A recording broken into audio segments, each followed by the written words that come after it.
Hey guys, okay, let's have a look at the rhythm for Proud Mary.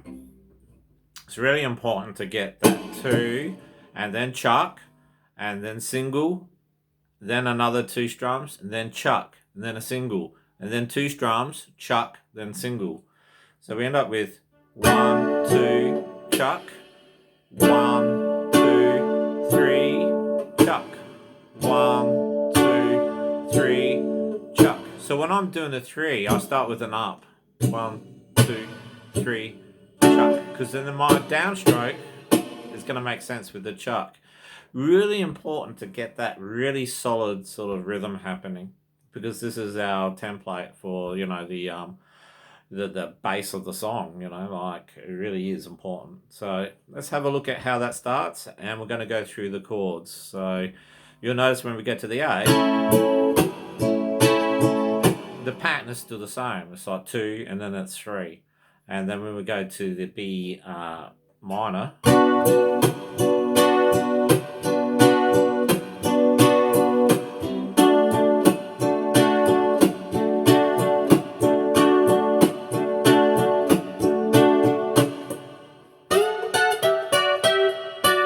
okay, so let's go through it. Okay, so I'm going to go a nice slow speed.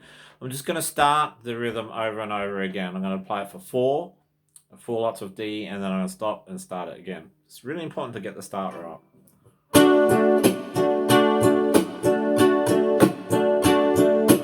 Okay, let's go again.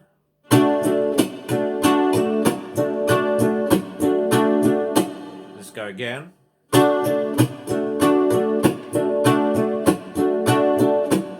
So that's the last thing I'm doing is a chuck when I stop. Let's do it again.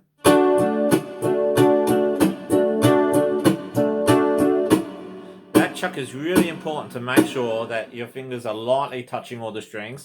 All those strings are dead. That way you get the most out of your chuck. So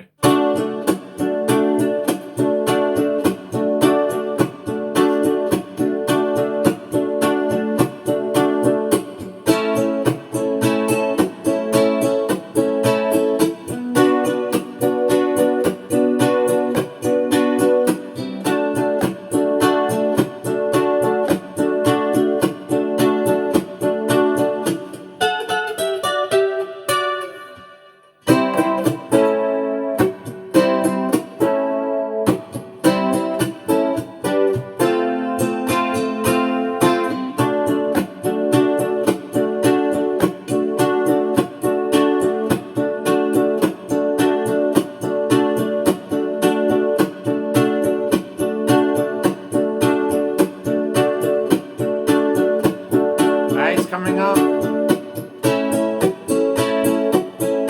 B minor. We're going back to D.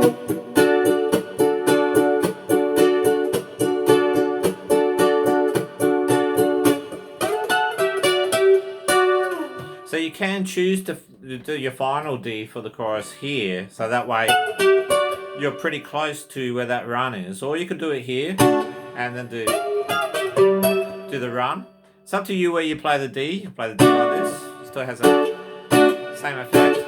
I much prefer this D because this D, the lowest note on this D is a D. So when we play a D here, the lowest note in this D chord is an A note.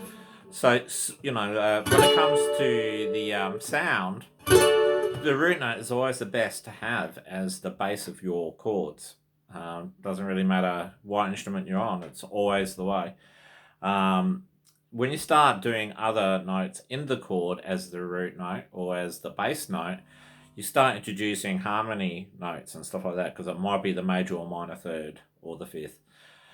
So it's really important to sort of, like, whenever you can, think about the sound of the chords. So let's go through that intro. It's pretty iconic. On the guitar, I used to play it like this.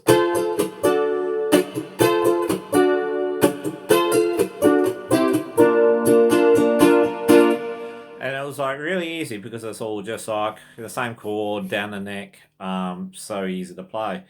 On the ukulele, however, because of the key change and everything else, we've got to play it like this. So we could do it here.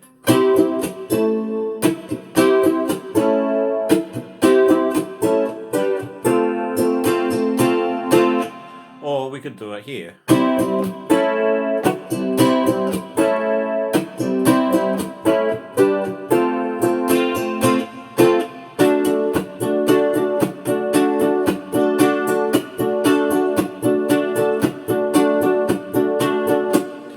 Okay, yeah, so the song actually goes for a fair bit, and there's a really big lead break in it.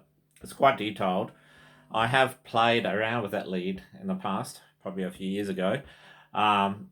If we want to learn it, I'm happy to note it out, but it is quite considerable. It'll take a fair bit. Okay, so let's have a look at some other exercises that we may or may not be keeping up with. The hammer-ons and pull-offs, really important. So this exercise is going to build up your finger strength because we're really relying on our fingers to make the sounds.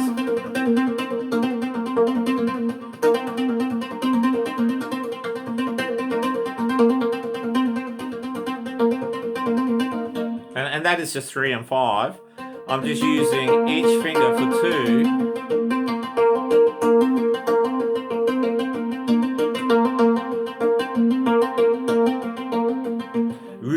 Really good exercise. So valuable. This is like the Karate Kid and Mr. Miyagi, you know, when he gets him to paint the fence and you're wondering, why am I doing that? The value in it is so critical to a player.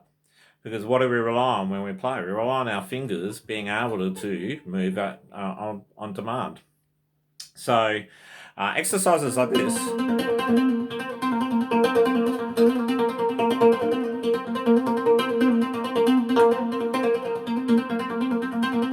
so valuable, so really good.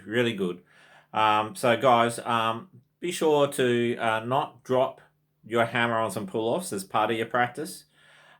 Revision is a large part of practice. Practice and playing are two different things. For me, I have 2 separate moments on my instruments. I have the playing moments where it's just purely just for fun, and I'm not particularly concentrating on a technique or a style or technique. And practice is where I focus on techniques that can, you know, develop my style. So it's all about practice. Yeah, it's all about practice. Practice is like the warm-up before you do that sprint in the Olympics. So make sure that, you know, you include just a little bit every day, you know, the important things, like all of the techniques that can really sort of matter. So if you can like do some, you know, legato, not legato, but really fast allegro picking with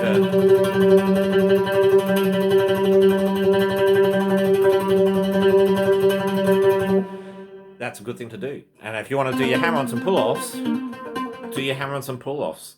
If you want to practice your strumming, your feathering, really good to do these things, yeah, and really articulate what you're trying to achieve and really segment your practice, you know. And I'm not about doing, you know, like strumming, doing that, you know, feathering for like 5 minutes. I mean, you're not going to feather a song for 5 minutes, but if someone asks you to play something that's extremely funky, and it's like,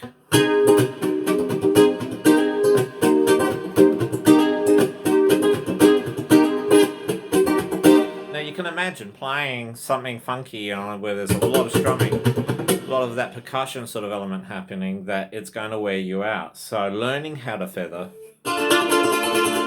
for 5 minutes without stopping is ultimately a good goal, because, you know, then you have that option.